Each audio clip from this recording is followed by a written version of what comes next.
Hello, my name is Jamie, and today I'm doing a book review on The Secret Valley by Clyde Bulla. Please subscribe to this channel for more content like this. Now, Clyde Bulla is an amazing children's author. He writes these short chapter books that are great for young readers and adults alike, I believe. This particular one is about the gold rush when many people, many families went across the West to California to find gold. And that is what, there's a mother and father and a boy and a girl, and that's what they're leaving for.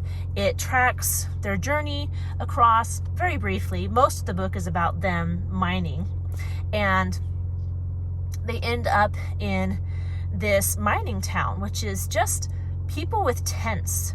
A bunch of tents is what these families set up in this place next to this creek. And people just stayed there close to each other, and they would mine and look for gold. A lot of people never found any, although some people did hit it rich.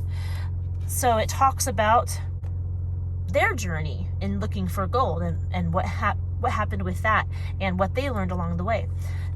If you watched a couple videos ago, I did a book review for The Pony Express, also by Clyde Bulla.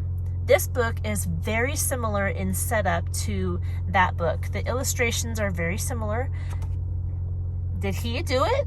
He might have done the illustrations. No, it says illustrated by Grace Paul. So I wonder if she did the illustrations for Pony Express as well. But the illustrations, again, they look very similar to the illustrations in the Pony Express. And like the Pony Express, each chapter has a little song that you can plunk out on the piano if you know how to play. I do think this book is a little bit more difficult than the Pony Express. Not much at all. My son read it immediately after the Pony Express. I feel like it's a little bit longer, and I feel like there are a little bit more words on the page. You can see the words, you can see the margins, give you an idea of what's inside the book. There are pictures, so it's not just words, but there is something to look at. On almost you turn the page and there's a picture. So it still does have illustrations. It's not just a full page of words. I mean, there's a full page, but you know what I mean. There's one over here. It's not just 2 pages of words. So it's good for those young readers who are getting used to reading the longer books, getting used to the fewer illustrations, but also getting a good historical story.